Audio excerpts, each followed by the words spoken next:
sebenarnya ini salah satu hal yang dasar banget sih, cuman penting banget buat mahasiswa-mahasiswa baru karena kalian ini kan udah masuk di babak baru yang dimana jadwalnya atau kegiatannya tuh semakin padat. Jadi perlu beberapa skill yang harus kalian punya nih di sini.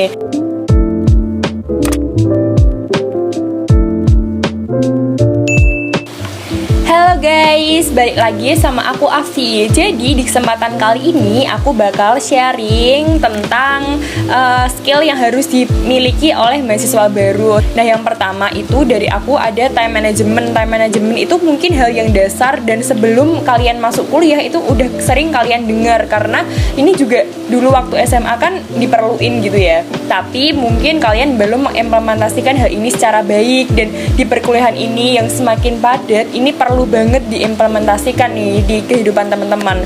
Nah, time management ini gunanya untuk menyusun pekerjaan kalian, untuk menyusun kegiatan kalian agar terlaksana sesuai dengan tujuan yang kalian inginkan di awal gitu. Nah, time management ini itu tuh bisa diselesaikan dengan cara menetapkan tujuan dulu yang pertama. Jadi kalian harus netapin tujuan. Misalnya kalian mau menyelesaikan tugas nih, tugas A di hari Senin. Nah, kalian bisa ngasih waktunya tuh kayak tujuanku tuh mau nyelesain tugas, misalnya tugas public speaking di hari Senin jam sebelum zuhur udah selesai. Jadi kalian ngebuat reng-rengannya, kayak ngebuat kerangkanya gitu. Jadi jam ini sampai jam ini aku harus ngapain. Misalnya jam 7 sampai jam 8 kita harus kuliah. Jam 8 sampai jam 9 bisa tuh dibuat tugas public speaking. Jam 9 sampai jam 10 diedit. Nah, itu bisa kayak gitu. Jadi kalian buat notes juga. Saranku buat notes kecil, buat reng-rengan waktu-waktunya itu kapan-kapan aja dan sesuai sama kegiatannya biar tujuannya terlaksana. Terus bisa juga kalau untuk tujuan jangka panjang, misalnya kalian mau selesai kuliah, udah selesai kuliah nih, mau cari lowongan pekerjaan. Nah, tapi kan untuk mencari lowongan pekerjaan itu kan yang disiapin banyak. Misalnya dalam jangka waktu 3 bulan aku udah dapat kerja. Nah, jadi sebulan ini aku harus ngebuat CV atau memenuhi CV-ku dengan cara ikut-ikut pelatihan, training dan sebagainya. Terus nanti bulan kedua bisa cari-cari informasi dulu terkait lowongan kerja di A, B, C, terus belajar buat ujian dan sebagainya. Nah, nanti bulan ketiga bisa tuh direalisasikan dengan cara mencari pekerjaan tersebut atau masuk atau daftar di perusahaan-perusahaan tertentu kayak gitu. Nah, yang kedua itu coret-coret di kalender kalian atau kayak notes gitu yang ada tanggalan-tanggalannya atau hari-harinya. Misalnya kalian hari pertama itu mau ada rapat organisasi, terus di hari yang bersamaan juga itu ada kerja kelompok juga offline nih. Nah, jadi itu harus dibagi, itu kan perlu time management yang baik tuh. Misalnya rapatnya jam 3 sampai jam 5, terus habis itu kerja kelompoknya di jam 12 sampai jam 3. Jadi kalian dimaksimalin tuh. Jadi jam 12 harus bisa, jam 12 sampai jam 3 itu harus bisa selesai kerja kelompok yang bagian kalian terutama, dan jam 3 sampai jam 5 rapat organisasi. Nanti setelahnya kalau misalnya kerja kelompoknya itu belum selesai, kalian bisa balik lagi ke teman-teman kalian, atau mungkin rapatnya belum selesai bisa diselesaikan juga, tapi harus sesuai dulu sama tujuan di awalnya, sama reng-rengan time management di awalnya, kayak gitu kok menurutku. Nah, yang kedua itu skala prioritas. Nah, prioritas ini juga penting banget karena semasa kuliah ini kan kita banyak banget yang ngelakuin kegiatan, maksudnya nggak cuma kuliah doang, ada organisasi juga mungkin, atau ada kayak ekstra gitu mungkin, atau kegiatan-kegiatan lainnya, ikut lomba lah, ikut pelatihan dan sebagainya. Nah, itu butuh skala prioritas. Yang pertama, kalian misalnya jadi anak organisasi nih kayak aku, jam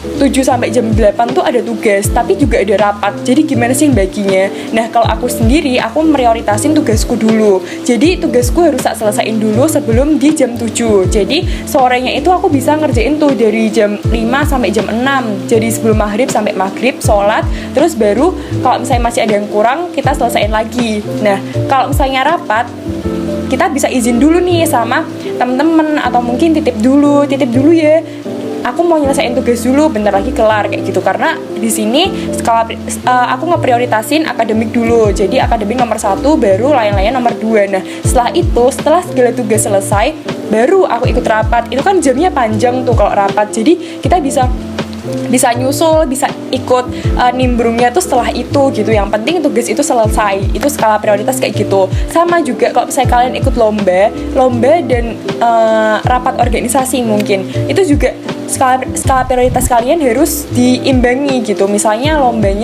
latihan lombanya di pagi sampai siang, dari jam 7 sampai jam 11. Nah, nanti rapatnya di malam. Sorenya kalian bisa gunain buat istirahat mungkin, atau belajar, ngerjain tugas kuliah dan sebagainya. Itu skala prioritas tuh penting banget. Dan menurutku yang terakhir itu sikap kritis mahasiswa. Nah, kalian kan di sini kan udah masuk di fase yang baru nih, yang dimana kita tuh ketemu sama orang-orang yang pemikirannya tuh beda-beda, pemikirannya juga lebih dewasa, terus lebih kompleks dari kita. Beda lah sama kalau misalnya kita SMA, kita ketemu orang-orang yang bener-bener mikirnya tuh bisa maksudnya kayak sekompleks itu, dia kayak bener-bener yang berdasarkan data dan sebagainya gitu tuh banyak banget. Nah, itu tuh salah satu hal yang digunain banget buat mahasiswa awal, karena gimana caranya kita harus mengkritisi setiap hal, bukan cuma kayak isu-isu sih, cuman kayak pelajaran, mungkin mata kuliah atau debat. Kalau misalnya debat tentang suatu hal sama teman, itu kan kita butuh sikap kritis kan. Nah, membangun sikap kritis itu kita harus banyak-banyak baca, banyak-banyak lihat berita, banyak-banyak ngumpulin data, banyak-banyak, pokoknya HP itu bukan cuma buat main sosmed, bukan cuma buat komunikasi, cuman juga buat kayak nyari informasi yang ngebikin kita terbuka pemikiran kita. Jadi kita bisa lebih kritis sama suatu hal, kita bisa jadi orang yang kalau misalnya ngasih informasi itu berdasarkan data. Jadi nggak cuma informasi yang berdasarkan opini aja. Beropini boleh, tapi opini itu kan harus berdasarkan data. Nah, kayak gitu maksudnya. Itu juga hal-hal yang mungkin menurutku dasar, tapi di perkuliahan ini, di dunia mahasiswa ini, itu tuh penting banget karena itu mannernya sih. Jadi hal-hal yang sebasic itu, tapi bisa kita pakai atau bisa kita implementasikan buat kedepannya. Itu bisa kita kembangin lagi, bisa kita asah lagi. Jadi kita bisa jadi pribadi yang lebih baik lagi gitu kalau misalnya di perkuliahan gitu. Nah, itu sih sekian tips dari aku tentang skill buat maba. Untuk selanjutnya bisa simak di video-video selanjutnya. Dadah. Oke, selanjutnya yaitu mandiri. Jadi mandiri sebagai siswa sekolah menengah atas sama mahasiswa baru itu beda. Karena kalau dulu kalian SMA kan kalian tinggalnya di rumah orang tua ya. Jadi masih manjain gitu lah sama orang tua. Tapi kalau kalian udah masuk kuliah, terus kalau misal nih kuliahnya udah offline itu, kalian kan harus ngekos, terus kalian harus ngebersihin semuanya sendiri, kayak nyapu sendiri, cuci baju sendiri, masak sendiri, terus gak ada yang bangunin pas bangun tidur. Jadi kalian harus bener-bener struggle-nya tuh kalian harus siap untuk sikap mandiri gitu loh. Ini sampai kalian gimana sih memanage uang gitu loh. Kalau dulu SMA kan karena masih tinggal sama orang tua, kalian kayak tinggal minta uang dong kayak gitu kan. Tapi setelah kuliah udah jauh sama orang tua kan kayak gak bisa semudah itu. Mungkin ya ada jatah uang bulanan, tapi kan tetap harus dihemat-hemat gitu lah guys. Nah, skill-skill yang telah disebutkan oleh teman aku sebelumnya itu emang sangat penting bagi kalian buat para maba mahasiswa baru. Nah, di sini aku bakal ngasih tambahan 2 skill penting untuk kalian para maba, yaitu problem solving dan juga konsentrasi. Dimana kenapa sih problem solving? Seperti yang kita tahu, pada saat kalian nanti maba, tentunya akan banyak sekali berbagai tantangan yang muncul pada diri kita. Nah, di sisi lain, tidak semua orang pun dapat membantu memecahkan masalah yang kita hadapi. Maka dari itu, sebagai maba yang cerdas, maba yang baik, kita diharapkan mampu untuk menyelesaikan masalah dengan cara kreatif dan menemukan solusi atas permasalahan tersebut. Nah, skill yang kedua adalah konsentrasi. Skill yang satu ini sangat penting untuk dikembangkan bagi kalian mahasiswa baru. Kenapa sih? Karena seperti yang kita ketahui bahwa tidak selamanya kita berada dalam situasi dan kondisi yang penuh dengan ketenangan. Maka dari itu, sebagai